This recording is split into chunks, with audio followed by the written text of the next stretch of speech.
হুগলিতে এবার তৃণমূলেরই বিধায়ক এবং সাংসদের মধ্যে রীতিমতো তুলকালাম কাণ্ড। জোর বিবাদ বেঁধে গেল রচনা এবং অসিত মজুমদারের বিরুদ্ধে।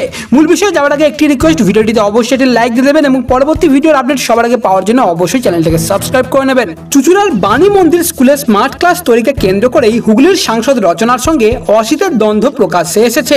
সাংসদ তহবিলের টাকায় স্মার্ট ক্লাস তৈরি হচ্ছে দেখে তা নিয়ে স্কুলে গিয়ে তাণ্ডব, প্রধান শিক্ষিকাকে গালিগালাজ করার অভিযোগ উঠেছে বিধায়কের বিরুদ্ধে। তা নিয়েই ক্ষোভ উগরে দিয়ে বিধায়ককে পাল্টা হুঁশিয়ারি দিয়েছেন সাংসদ রচনা। বলেছেন, আগামী দিনে আমি স্মার্ট ক্লাসরুম করব, স্কুলের পাশে থাকবো, মানুষের পাশে থাকবো, কথা দিলাম, কার কত দম আছে আমাকে আটকে দেখা।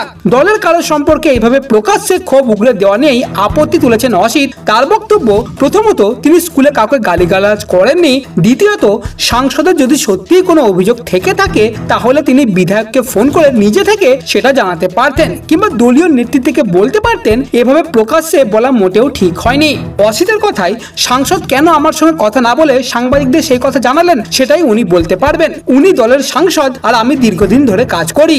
উনি আমার মেয়ের মতো, উনি কি করলেন তাতে আমার কিছু এসে যায় না। ঈশ্বরের কাছে কামনা করি উনি ভালো কাজ করুন। তবে প্রসঙ্গত, অসিতের বিরুদ্ধে স্কুলে গিয়ে ঝামেলা করার অভিযোগ ওঠার পরেই বৃহস্পতিবার স্কুল পরিদর্শনে গিয়েছিলেন রচনা। সেখানেই তার কাছে বিধায়কের আচরণ নিয়ে ক্ষোভ উগরে দিয়েছেন শিক্ষিকারা। তারপরেই রচনা বলেন, আমার কাছে এটা আশ্চর্যজনক একটা ঘটনা, আমি বাকরুদ্ধ, কিছুই বলার ভাষা পাচ্ছি না। আমি অবাক হয়ে গেলাম এটা শুনে যে তৃণমূল বিধায়ক এখানে এসে শিক্ষিকাদের অশ্রাব্য ভাষায় গালিগালাজ করেছেন। কেন সাংসদ তহবিলের টাকায় স্মার্ট ক্লাসরুম করে দেওয়া হলো তা নিয়ে উনি চিৎকার চেঁচামেচি করেছেন। কাগজ দেখাতে বলেছেন, কে অনুমতি দিয়েছে তাও জানতে চেয়েছেন। তবে গোটা ঘটনাতেই আবার চরম আক্রমণ সানিয়েছে বিজেপি।